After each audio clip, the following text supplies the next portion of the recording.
Hello, and welcome to ICPSR's webinar for the Army STARRS study to assess risk and resilience in service members, also known as Army STARRS. My name is Megan Jacobs, and I'm a research technician at ICPSR. I'm going to provide a quick introduction for our presenters today, as well as a brief overview of the webinar content. So first, we will hear from the Army STARRS co-principal investigators, starting with Dr. Robert Ursano from the Uniformed Services University of the Health Sciences. He'll be providing an overview of the Army STARRS project and a description of the two major components, the All-Army Study and the New Soldier Study. Next, we will hear from Dr. Murray Stein from the University of California, San Diego, who will provide some additional information regarding the New Soldier Study. And after that, we will hear from one of the site principal investigators, Dr. Ronald Kessler from Harvard Medical School, who will be providing some additional detail on the All-Army Study component. And then following Dr. Kessler's discussion, I will join you again to provide a walkthrough of the application process for accessing Army STARRS through ICPSR. And finally, site principal investigator Dr. James Wagner from the University of Michigan will discuss some of the unique design features that users will want to take into account when conducting secondary analysis using Army STARRS. So I just want to mention before we get started, we'll be able to see your questions as they roll in. However, we've decided to include a dedicated question and answer period at the end of our presentation. And now I will hand it over to Dr. Robert Ursano. Thank you. It's a pleasure to be here and to speak with everyone about our study. The study itself, and if we could move to the next slide there, and the next slide.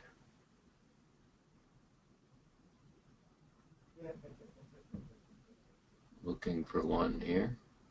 Nope, too far. There we go.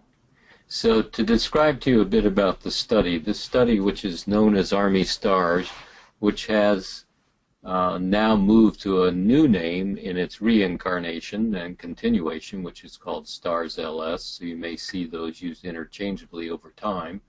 But Army STARRS was to address historically the Army suicide rate increase during the times of the Iraq-Afghanistan war. Traditionally, many may not know, but the rate of suicide in the Army has actually been about half that in the civilian population, and that has been true for decades. What occurred during the period of the conflict, that the suicide rate increased steadily and eventually went above that of the civilian comparison, essentially nearly doubling the rate of suicide. That was of great concern to the Army as a national security issue and as a health issue of protecting soldiers and of caring for families. The persistent rise in rate led the Army to seek academic scientists to assist them in designing and conducting what would be an independent study done outside of the Army. And they wanted a study that was large, creative, and comprehensive to address the complicated problem of suicide across the domains of stress and predispositions and resilience, and as well as neurobiological indicators that might help us predict and understand the complicated process of suicide. Army STARRS, the study, involved multiple integrated studies. So when we talk about Army STARRS, and you will hear a bit of that, you'll hear about the multiple studies, and then we will hone in on the publicly available data sets. These studies were designed and conducted from 2009 to 2015 and included a consortium of investigators from the Uniformed Services University, University of California, San Diego, Harvard Medical School, and the University of Michigan. Next slide. Depicted here is what I referred to earlier, of the Army versus the civilian matched by age and sex suicide rates during the times of 2004 to 2009. As you can see, around 2008 was when the suicide rate of the Army crossed that of a matched age, sex, and race population. Next slide. The goals of Army STARRS were and are to comprehensively investigate risk factors and protective factors for suicide and, importantly, suicide-related behavior and other mental and behavioral health issues in Army soldiers which may relate to the risk for suicide. Specifically, the study was designed to identify risk and protective factors that impact soldiers' well-being so that the Army can use this in risk reduction efforts. To identify salient risk and protective factors in Army soldiers to inform the development and testing of empirically derived interventions. In other words, we are the first step on the window of identifying areas in which interventions may be developed. Thirdly, and importantly, to deliver actionable findings to the Army rapidly. And the study has worked on a very rapid timetable with great interest and support from Army leadership, meeting with senior Army leadership in a quarterly manner in order to rapidly move findings forward. And finally, to establish an Army cohort for future follow-up studies to provide continued and long-term benefit to the Army. Frequently, the study has been referred to as the Framingham Study for Mental Health, with the plan and hope that the study will develop a cohort which will allow us to inform issues of mental health, risk, resilience, and neurobiologic factors over many years forward that have substantial implications for the Army, DoD, as well as for the entire nation. Next slide. There are several approaches that it's helpful to know in the broad background of Army STARRS. One has been the approach of concentration of risk. Concentration of risk is a strategy that is well known to engineers, particularly, say, in the airline industry. In trying to study rare events, often it is helpful, rather than trying to identify the needle in a haystack, to try and develop ways to shrink the haystack, and then to be able to give interventions to the entire haystack. In approaching from concentration of risk, one is always interested in who is at risk, when they're at risk, and where they happen to be. We have worked in the study to identify at-risk and resilient subgroups, the who, when, and where. The Army can then consider, and we can assist in helping inform prevention and intervention programs with the direction of enhancing the effectiveness and efficiency and health of Army soldiers. Next slide. Next slide. So the Army STARRS is the largest research study of mental health risk and resilience ever conducted among Army soldiers, and certainly is one of the largest studies ever done in the area of suicide.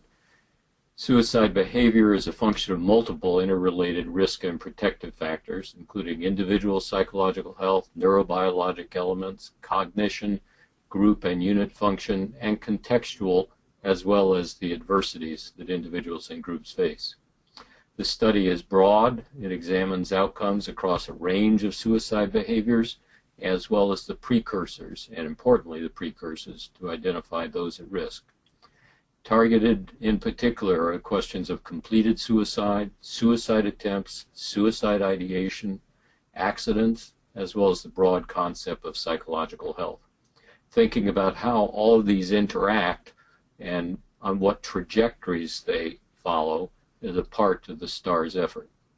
It is a rich collection of data, as well as now biospecimens from soldiers, and linked new data with extensive existing Army and DoD administrative data.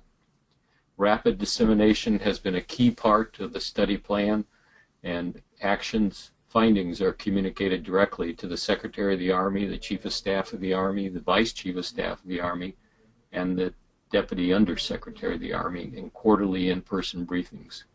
The study itself has been groundbreaking, utilizing creative and comprehensive multi-study design involving historical and prospective data, and includes large and representative samples with ensured confidentiality of data collection, and it has provided practical and actionable information. Next slide. To give you some picture of the locations of our collaborators, as you can see, they are in fact throughout the nation and in fact throughout the globe. Next slide. So the particular studies that we're focusing on today, which are two components of the Army STARRS studies. Firstly, the All-Army study. The All-Army study, which in many ways was meant to provide a, quote, temperature of the Army throughout the time that the initial grant, 2009 through 2015, was being carried out. It included soldiers across all phases of Army service, was a 90-minute self-administered questionnaire which assessed health, perceptions, experiences, relationships, personality characteristics, and many other components. Quarterly samples of active duty Army units were collected. This included Army Reserve and National Guard who were serving on active duty. It included in-theater soldiers collected in Kuwait while they were transiting in and out of Afghanistan and Iraq. The data collected included more than 50 CONUS within the United States and OCONUS outside the United States sites from January 2011 to April 2013. The logistics were substantial and a statement of compliment to the University of Michigan in particular in terms of the ability to carry this out. 35,000 soldiers completed the survey. They were asked for consent to link their survey to Army and DoD administrative data for other aspects of the study. Next slide. Here you can get a picture, a quick gestalt of the many different sites that in fact we directly collected information and surveys from soldiers throughout the United States as well as outside the United States in Germany, Italy, Kuwait, South Korea. It was an expansive study really measuring the Army as a whole. Next slide. The second part of the All-Army study, which we're focusing on today, is the NSS. The NSS, the New Soldier Study, if you think of this as collecting information about soldiers when they first come into the Army, you're right on target. They're assessed. We collect information on their pre-Army health, their personal characteristics and experiences at the time of entry into the Army. It is a two-part self-administered questionnaire administered in two 90-minute sessions. This occurred at 3 basic training sites, Fort Jackson, Fort Benning, and Fort Leonard Wood. The data was collected between February 2011 and November 2012. In addition, soldiers were asked if they would consent to a blood draw, and many of them did. Blood was collected almost on the same time frame. About 50,000 soldiers completed the NSS. About 33,000 of these completed the survey and provided blood, 80% of those who'd been asked. The soldiers were also asked for consent to link their survey data to their Army and Department of Defense administrative data and records. Next slide. So here you can see the NSS at Fort Leonard Wood, Fort Jackson, and Fort Benning. Next slide.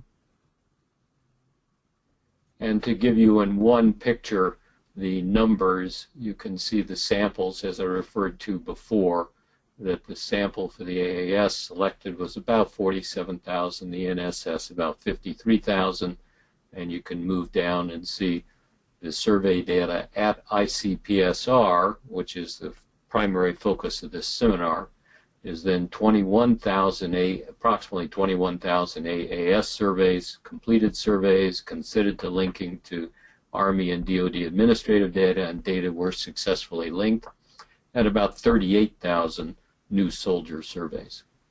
Next slide. And now I'll pass it to Murray Steen. I hope we've been able to get him linked in and able to speak. I hope so too. We'll find out. Yay. Hi, Murray. All right. Hi, Bob. Good. So I'm just going to speak for a couple minutes about some research opportunities people might want to consider in working with the data set from the new soldier study, the NSS. Next slide, please. Good. So the point that I want to make is that with this data set, as also with the All-Army survey, there are really innumerable opportunities to conduct data analysis to answer all sorts of interesting questions. And what we've got here are just a couple of examples that people might want to think about. Bob Ursano already made the point that the NSS is a group of individuals who are just entering the Army. So the NSS, the New Soldier Study, it's really a survey that asks about the pre-military characteristics of individuals who are becoming soldiers. So they're telling us about risk factors, characteristics that were true of them just as they are entering the military. And so if they are telling us about suicidality, for example, they're telling us about their early life experiences with suicidality, with other sorts of mental health problems.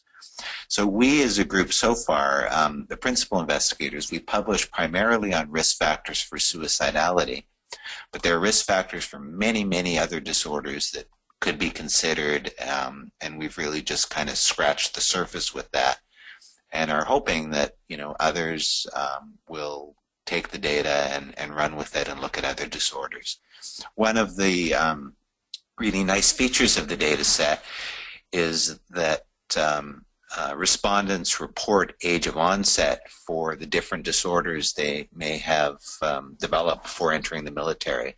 So it's actually possible to look at how these things evolve over time sequentially.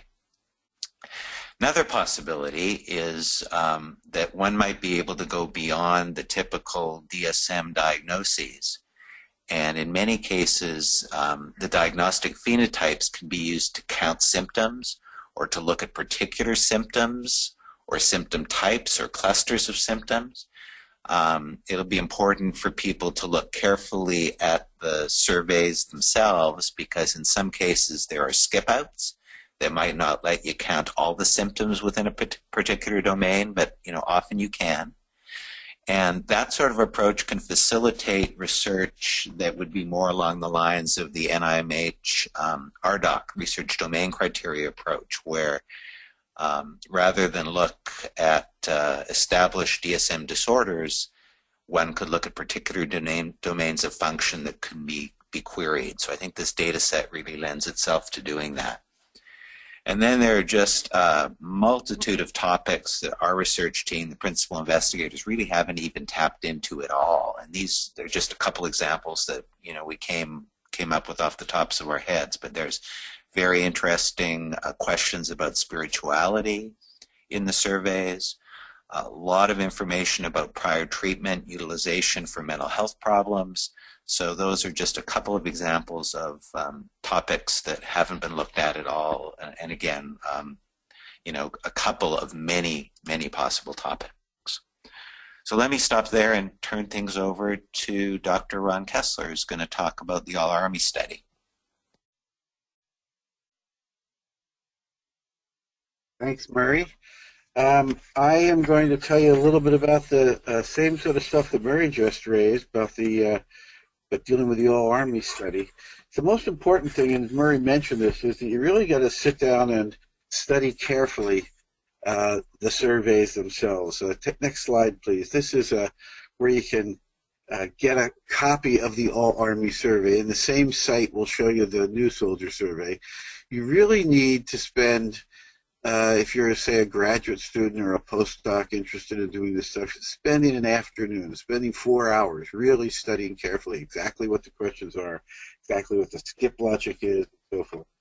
I'll just give you a very quick overview of the All Army Survey. Next slide, please.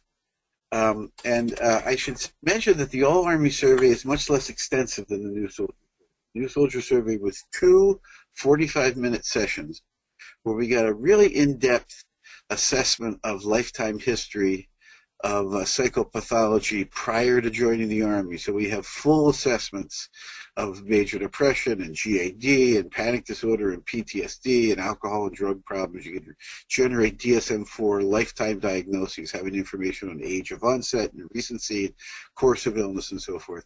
The All Army Survey, given the demand characteristics of the setting, where we're studying soldiers that were in real operational settings, we didn't have 2 full hours. We had 45 minutes. So we don't have as much detail, but we have the advantage of looking at people across the entire Army career with a particular focus at point-in-time assessment. So we have extensive assessments of 30-day symptoms, impairments, in addition to 30-day diagnoses of major depression, GAD, PTSD, using full DSM-4 criteria. The assessments include questions not only about depression and anxiety, but also about anger, sleep, pain, traumatic brain injury. So we have questions about losing your sense of taste, losing your sense of smell, and things of that sort that are typical symptoms of TBI, and the Sheehan Disability Scale. We also have 30-day diagnosis of ADHD and substance use disorder. Now, these things are the kind of rich symptom assessments that have been used by a lot of other investigators in recent years to study multivariate symptom profiles. Murray mentioned the RDoC criteria, but Robert Kruger's kind of work, for example, how many dimensions are there in common forms of psychopathology? So the ability to go in here and do rich kinds of latent class analysis kind of things, or latent mixture models to sort of look for important subtypes is something that can be done. We also have limited assessments of lifetime disorders, but they're very limited. We have full assessments of panic disorder, intermittent explosive disorder, and mania, hypomania, and suicidality. But for other common anxiety and mood disorders, we only have very sketchy kinds of family history research diagnostic criteria. That's FHRDC, that's C instead of A. Self-focused assessments. And so we have people who say, have you ever had episodes in your life when you were depressed and sad for 2 weeks or longer? But sort of a mini vignette. And the number of people who say yes to those kind of things is typically considerably higher than the number who meet criteria for a real DSM disorder. But it's something that gives us some sense of people who were in that spectrum.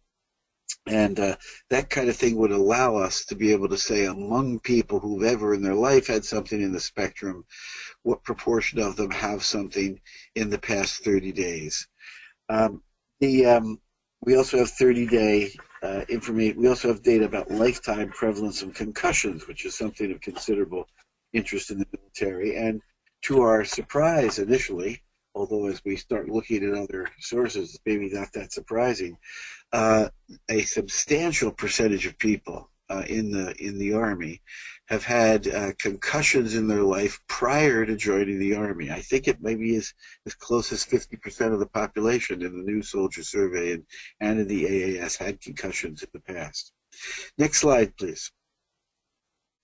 We also have a very rich assessment of stressful life experiences. We ask about lifetime traumatic experiences, a large array of them, both in the military and outside of the military.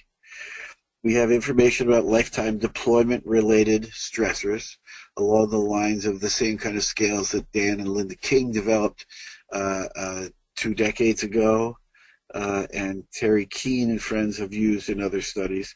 We have information about 12-month stressful life events using sort of the standard inventory based on the kind of thing that Terry Brugge and friends have done to boil down the George Brown LEDS inventory.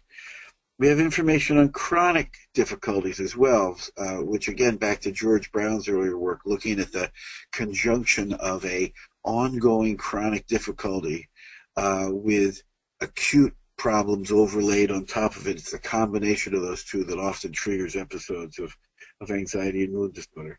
We have information about unit experiences, both stressful experiences, hazing, for example, which is something of considerable interest to research in the military, but also resources, supports from co-leaders, and so forth. And then we have broader questions about social support. So it's possible with these kind of questions to develop much richer models than typically have been studied in the literature of the joint effects of lifetime traumas, recent acute stressors, and chronic stressors. You might have seen that in the most recent, or maybe one issue before, issue of JAMA Psychiatry, there was a paper that looked at this kind of stuff, one of the uncommon paper in that regard by Howard Liu, L-I-U, and colleagues, that looked at the joint effects of lifetime exposure to a variety of traumatic experiences in a much recent literature that has to do with childhood adversities, but not necessarily, and more recent stressors of acute and chronic triggering recent episodes of psychopathology. And that's something I think it's a rich area that has been explored. Next slide, please. There we go. And the area that I think is the most exciting and underdeveloped in STARRS has to do with treatment.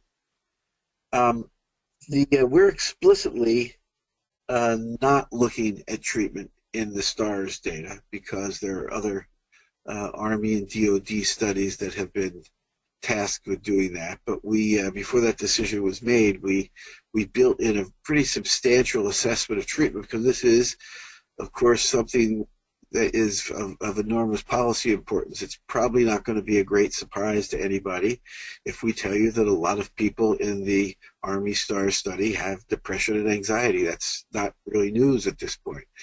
But what's striking is how many of these people don't get treatment. And of those who do get treatment, get a kind of treatment that we probably doesn't meet even minimal criteria for treatment adequacy. And also having some sense of why it is that people are not getting treatment, barriers to treatment. And all this information is included in the AAS. It would really be a great service, it seems to me, for some people or peoples to tackle that and try to understand a little bit more about what's going on. We already know that, and we know this not just from Army STARRS, but from general population surveys, that a lot of people who meet criteria for mental disorder who fail to get treatment, if you think of a Prochaska kind of model of stages of change, or health belief models of the psychological factors and structural factors that influence treatment, a lot of them get kicked out at the very first stage, which is to say they don't think of themselves as having a problem. And in Army STARRS, we asked that. We said, so how come you didn't get any treatment for emotional problems? And essentially the main answer is, what problem? I don't have a problem that needs any treatment. Now, of course, these same people might have told us just 10 minutes ago that they were depressed and they were sad and they were thinking of killing themselves. And we said, was there ever a time in the last year when you thought that you might need or profit from talking to a professional about emotion problems? And a lot of people say, nope, never occurred to me. And then we probe them to say, now, is that because you don't think you have a problem? Because you know you have a problem and you'd rather handle it yourself? You know you have a problem you can't handle, but you really don't think that there's anybody who can help you, so why waste your time going after it? And we have a variety of answers to those things that that are just waiting to be explored.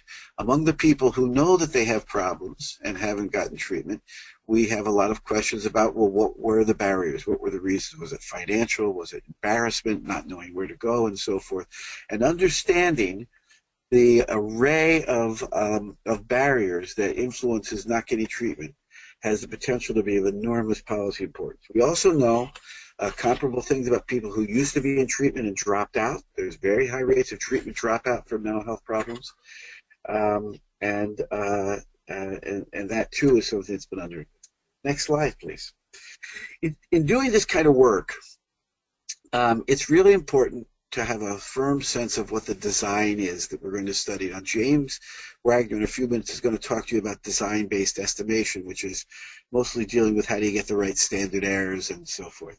But in understanding whether it makes sense to make causal inferences or putative causal inferences from things, you really have to bear in mind the design. And I've written down here the key things. And one critical one is left-centered, and that is, not everybody joins the military. I mentioned to you a while ago that very high rates of traumatic brain injury among people in the military who tell us that that happened before they joined the military. And the question is that the way it is in the population?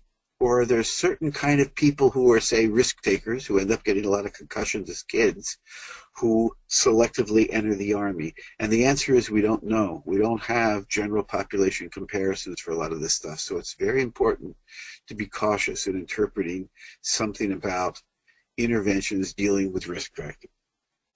Second, we have survey non-response of several sorts that are important here. One is that there are some people who failed to participate in the survey. Bob mentioned that a little bit. We have a whole series of methodological papers that users of these surveys really should be studying in great depth before they jump in to try to analyze the data. We also have people who carried out the survey but refused to link up their survey data with administrative data. And the subset of people we've included in the public use data set focuses on those who gave us both survey data and administrative data. We've weighted this subset to adjust for the fact that there's certain kinds of people who are less likely to give us those data than others. We have population data on the very complex multivariate profiles of age and sex and career characteristics of all soldiers, and we can see that certain kind of soldiers don't participate in the survey as much. Not surprisingly, higher level officers don't. Colonels and generals don't like to participate in surveys. You know, we have lower rates of them than other people. The young people who maybe don't know better enough to say they can say no, they participate at high rates, and so forth. So knowing that kind of stuff is important. It means that there are potentially these biases that we get. In looking at the association between deployment and mental disorder, which is an important thing there'll be a lot of interest in. It's important to remember there's non-random exposure to that as well. There's something called the healthy warrior effect, which is that we know that people who have had mental health problems in the past are less likely to be selected for deployment. So you can't just say that deployment, say, is not related to being suicidal. There's no significant association. In fact, you would expect a pretty substantial negative association, all else equal, because the mentally healthy people are the ones who are selected into deployment. So to find a non-significant association probably is telling us something about the experiences during deployment negating that advantage that otherwise existed. So again, a really tricky, subtle thing having to do with non-random exposure that you have to bear in mind when you make sense of the data. And finally, there's right censoring, which is to say that not everybody stays in the Army through their whole career. And we have in these surveys a snapshot of people who are in the Army right now. And that means 100% of the people who joined, 6 months ago are here, other than that tiny, tiny percent that are gone. But maybe only 25% of the people who joined 10 years ago are still there, because the other 75% have left the Army for one reason or another. And so you find, for example, that the longer you've been in the Army, in the cross-section, the lower your rate of ever in your life having been suicidal. Now, does that mean that being in the Army longer and longer and longer not only makes you not suicidal today, but erases the possibility of ever having been suicidal in the past? No. What it means is the more mentally healthy people stay longer. People who are not stressed out by Army experience and like it, they re-enlist. So it's very important to keep that in mind, because again, the longer you're in service, the more likely you have certain stressful exposures. And because of this right censoring bias, that's going to dampen associations between those stress exposures and mental. Now, the two big things you have to bear in mind in working with the Army STARRS data is that it's enormously rich, as Murray said a moment ago, and it means a serious investment in studying what we have. There's a lot of papers that are methodological papers.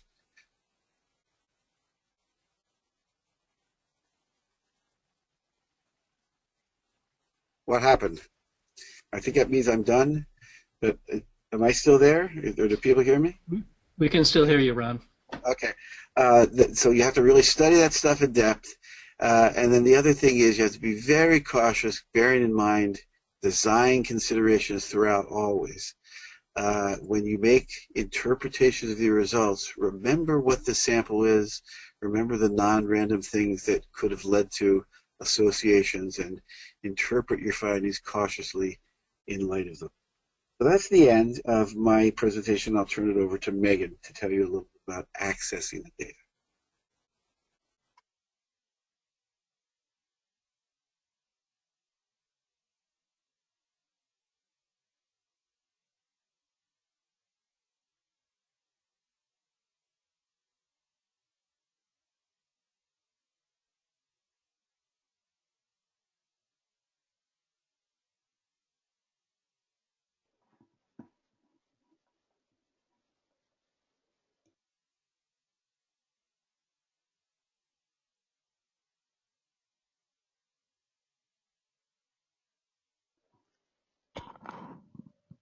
Megan, I show you still as muted. We're not getting audio on you.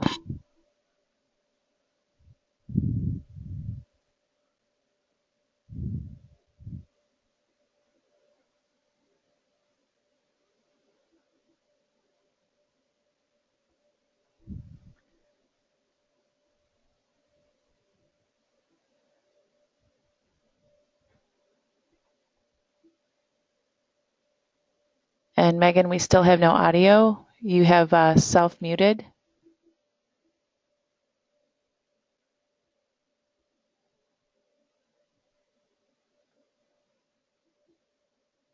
Can you hear me now? Yes, you're good to go. Okay, thank you. Sorry about that. Hello again, and thank you to Dr. Ursano, Dr. Stein, and Dr. Kessler for providing a comprehensive overview of the project. Once again, my name is Megan Jacobs, and I'm a research technician lead at ICPSR. I was involved in preparing the Army STARRS collection for release through ICPSR, and now I'm also responsible for reviewing user applications and authorizing access to the STARRS data. I'm going to transition now to walk you through the application steps required to gain access to Army STARRS datasets through ICPSR. We'll just start out with a brief overview of the application requirements and the authorization sequence. So first we'll briefly talk about the public use data from Army STARRS and the restricted access provided through ICPSR. Then we'll take a look at the application homepage and discuss the application requirements in closer detail. From there, we'll go over a project review and authorization process. And then the last component of the authorization process will review the data access fees and licensing requirements. And I will also give an overview of ICPSR's virtual private network server that investigators will use to access the Army STARRS data. And I will review the process for submitting analysis work for vetting by ICPSR and provide a brief description of the types of files and analyses work that can be removed from the private server. And finally, I'll go over a few requirements for researchers who plan to publish analyses based on the STARRS data.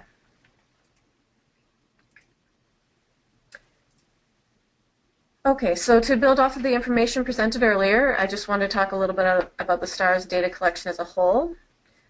While the STARRS data have been de-identified in preparation for public use, the data remain restricted from public dissemination.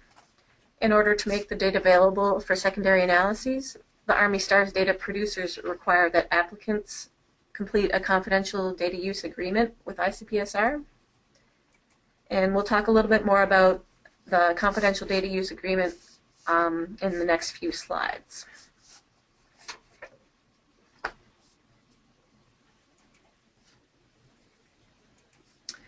So from the ICPSR homepage, you can simply search Army STARRS, and you should see the study link pop up as the first hit in your search results.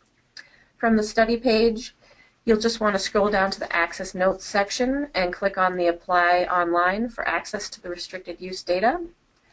From there, you'll be asked to log in to your ICPSR My Data account. And after logging in, you'll be redirected to the screen you see here, which is the ICPSR Virtual Data Enclave Management System. So here's an example of that page, and we're going to go through these steps in greater detail in just a few moments. However, I just want to point out the note at the bottom of the application page, which states that your name, institutional affiliation, and project summary from your application will be shared with a dedicated committee of representatives from the U.S. Army, the Department of Defense, and the National Institute of Mental Health. So we just want to make you aware of this as you're completing your application. And then the next thing you'll see at the bottom here is the Start a New Project button. So after clicking the Start a New Project, you'll be directed to the Create a Project page. You'll be required to complete a number of fields, including project information, which requires a title, a description, an abstract, and declaration of any funding that you'll be used to support your research. You will then be required to complete the principal investigator information fields, including first and last name, email address, the name of your institution, your position, and your terminal degree. After submitting this information, you'll receive an automated email containing further instructions and a link to download the data use agreement. So now we'll just move along to discuss the application requirements in greater detail.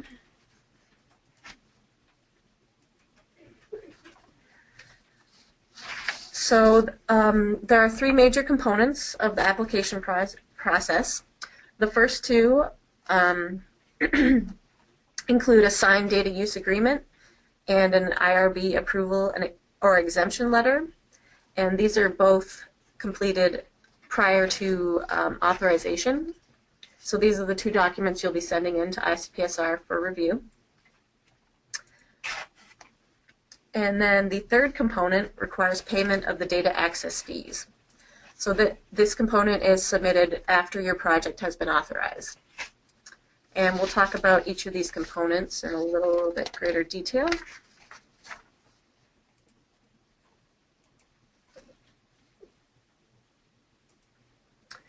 The first step in the application process is to read and sign the agreement for the use of confidential data, commonly referred to as the Data Use Agreement, or the DUA.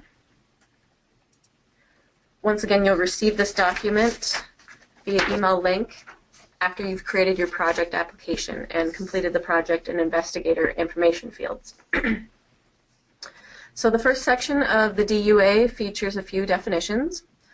First is the investigator, who must hold a PhD or other terminal degree and must also hold a faculty appointment or a research position at their institution. The next definition will be for research staff, which will include authorized project staff, including students conducting dissertation or thesis research. And our next definition is the institution representative. This is a university representative with signature authority to enter into contractual agreements on behalf of the institution. For example, the rep could be a representative from the Contracts Research Office, a dean or a provost, and generally just a professor does not. We know that in our experience, a professor does not meet these requirements. So if you have any questions about that, that can be cleared up in your application process.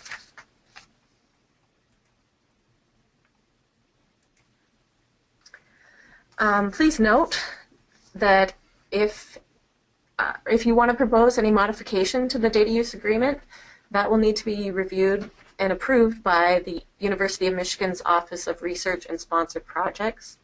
This process may result in a significant delay in your project authorization, since this office is located outside of ICPSR, and we kind of have to go along with their time approval period.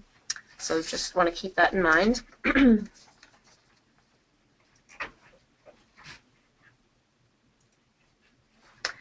The second requirement is an approval or an exemption letter from your institutional review board.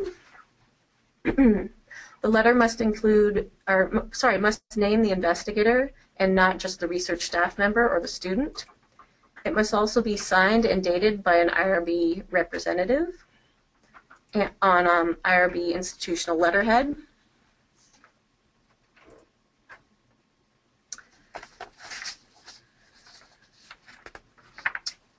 So after these two documents are received, an ICPSR representative will review the application documents for completion and accuracy.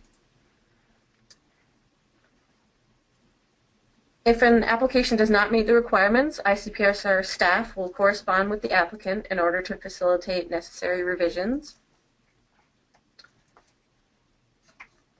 Once approved, the project authorization lasts for 2 years from the date of the DUI is signed by the institutional representative. Following authorization, the applicant will receive an automated email containing further instructions for purchasing data, access licenses, and configuring user accounts.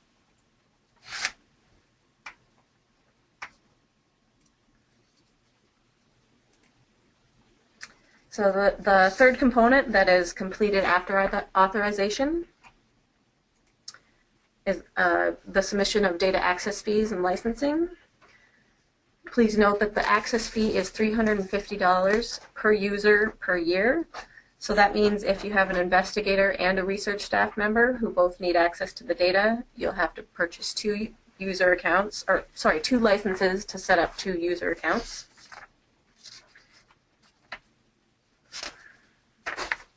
And sharing of login credentials is not permitted per the language in the data use agreement. And also the licenses last 1 year and 1 week from project authorization. And data access will be provided through ICPSR's secured virtual data enclave. So that just mentions the separate user accounts.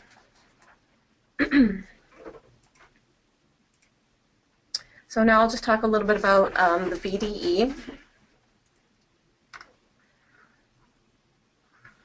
So the virtual data enclave is the virtual desktop platform that you will use to access the Army STARRS data through ICPSR. The VDE offers access to ICPSR restricted holdings through a virtual private network connection. You will need to download the VDE software package following the instructions, which will be provided after the access fee payment is received. You will then be able to launch the remote VDE desktop and from your own desktop computer. The remote VDE desktop is isolated from the user's desktop computer in order to restrict the user from accidentally or intentionally downloading files or from emailing, copying, or saving files from the VDE to the user's desktop.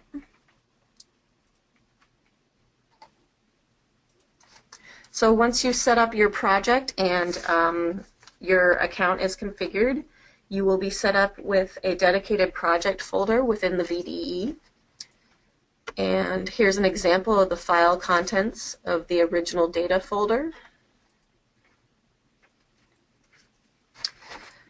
So you'll see that the original data folder contains the All Army study. These are files which are named -0001, indicating that that's part 1 of the study. And the new soldier study are files named -0002. So in this folder, you'll see that it has the ICPSR full product suite, which features data in a number of statistical packages, including SPSS, SAS, Stata, R, Excel, TSV, and ASCII text with SPSS, SAS, and Stata setup and supplemental files. Also includes study documentation, such as the STARRS user guide, the codebooks, questionnaires, and the data crosswalks. Those are also numbered with the component that they correspond to, the All Army study for being part 1, and then the new soldier study for part 2.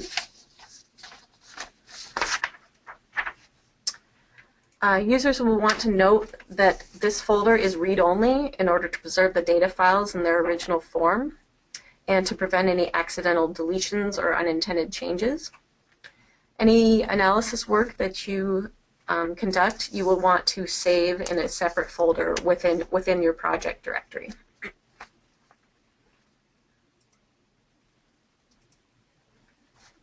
So next we'll talk a little bit about the process for removing your work from the VDE. When you're ready to remove your work from the VDE, simply place all the files in a single folder. You will then send a request to an ICPSR staff member referencing your project number. The ICPSR staff member will review, vet, and extract the requested files from the VDE, and you will receive your requested files via email attachment. Now, you may be wondering what types of files can be removed from the VDE. So we'll just go over some basic rules for extracting work files. In general, you will not be permitted to remove the full Army STARRS datasets or partial data file subsets. You can, however, request to receive your analysis work files, which may include descriptive statistics, summary stats, frequencies, crosstabs, etc., and statistical models, regressions, tables, graphs, etc. And they'll be reviewed on an individual basis. And now we've reached the final slide for my segment of the webinar, so I'll just give some initial information about the citation and acknowledgement requirements for research publications based on Army STARRS.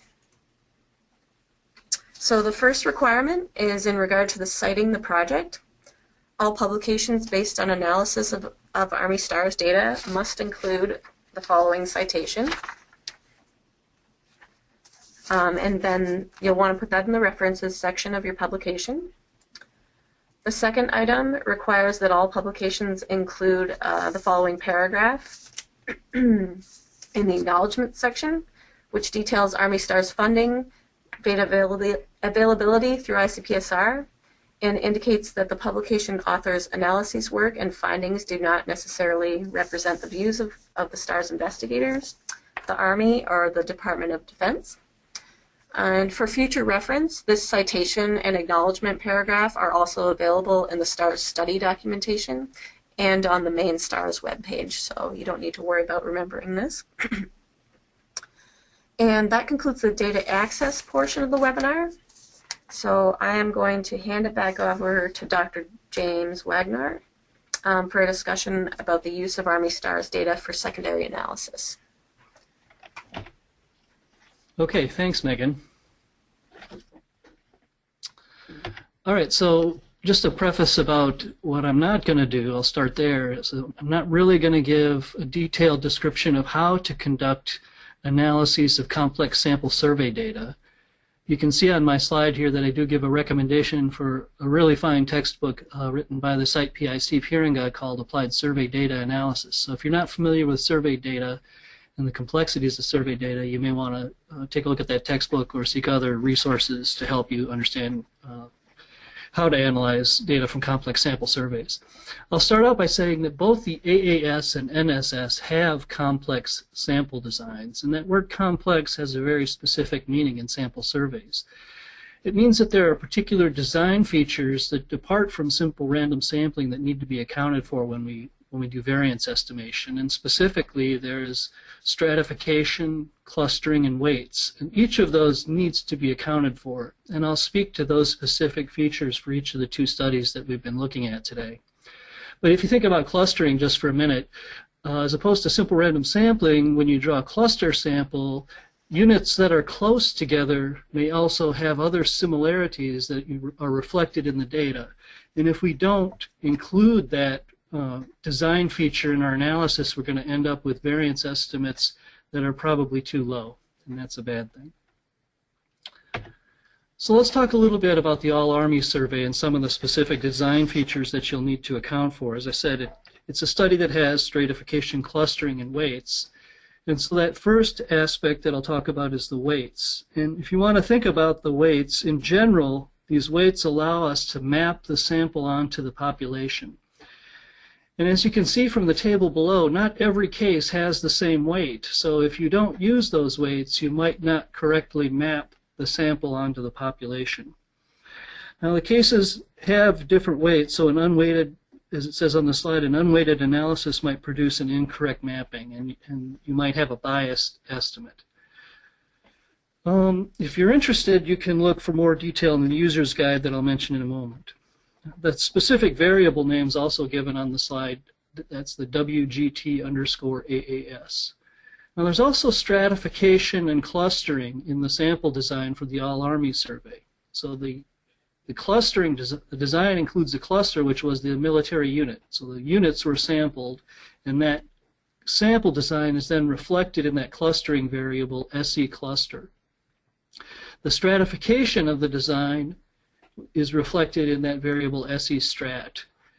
And if you go to the user guide, you'll see that there are actually 2 clusters per stratum. All right, so that's all we need for variance estimation. As long as we've got 2 clusters in each stratum, we can do variance estimation. So those are the 3 variables that you'll need to account for when you do variance estimation with the All-Army survey. The second survey then is the New Soldier survey, and it has very similar structure in terms of the sample design. We have weighting, the complex weighting that accounts for probabilities of selection. There's also non-response adjustments and post-stratification factors that are built into those weights. The weights, again, provide that mapping function that allow us to draw inference to the population. And as you can see here, there's variation in these weights. Not every case has the same weight, so it's important to account for these weights in any analysis that you might want to conduct. The sample design for the New Soldier survey was also a cluster, stratified cluster design, so we need to account for those design features, and the same variable names are used on this data set. So you'll have the stratum information in SE strat and the cluster in SE cluster. And as with the All-Army survey, there were in the variance analysis design, there's 2 clusters per stratum. So that's the basic overview of the design, and those are the variables that you'll need in order to get design-based variance estimates. If you want additional information, and Megan said this, that there's a variety of software packages that are available within the VDE. If you want additional information about the sample design, it's available in the user's guide, and I've got the web location for the user's guide right here. So you can find additional information there. If you're interested in complex sample survey analysis more generally, then I'll re-recommend the book by Dr. Haringa and colleagues, Applied Survey Data Analysis, which is a very general but useful resource that can help you maybe get started with analyzing complex sample survey data. Okay, so that's my last slide. We were hoping to conduct the webinar in about an hour today, but we do have a few minutes left to answer some questions. So far, it looks like we only have one question, and I think it's really a question for Ron. And the question is, where can we find the papers that you mentioned dealing with non-response bias? Well, you know, The Army STARRS website has a complete list of our publications, and I think, but Bob, you know this better than me, I think we have a feature there where people can click on papers and request which ones they want. But it occurs to me now, just in thinking of this, that we probably should put together a little essential list of papers for people. And I don't know how we would do that. We could probably just post it on our website that anybody who's doing secondary analysis of the STARRS data, this set of 6 papers is the ones you should really read. And I don't, maybe I should be quiet because I don't know how to do that, but it seems to me that's probably the smart thing to do. Bob, you have any thoughts of how we could do that, or James? Ron, this is Bob. Certainly possible to put up such a list, which might be helpful to orient people to work on ICPSR. We recommend you begin by reading these 6 papers.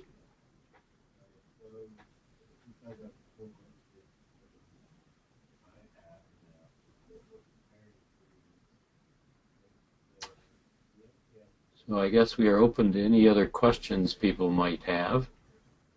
James is kind of fielding those, and then we'll figure out who to answer if there are any in the next couple of minutes. Just to remind people also that our website has a great deal of information about the papers and the surveys.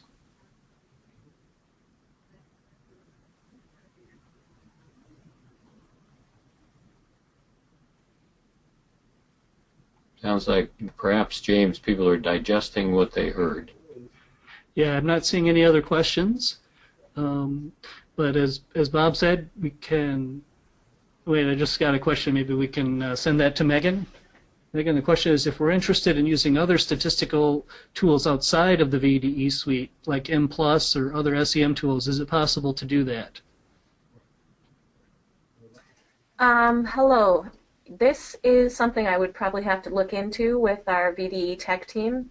I know they had mentioned if anyone needed any additional our stat package components that we could possibly load those into the VDE. But I can ask them and get back to you. I believe Linda said we do have your email addresses, so I can contact you directly if I can find a better answer for you. All right, thanks, Megan.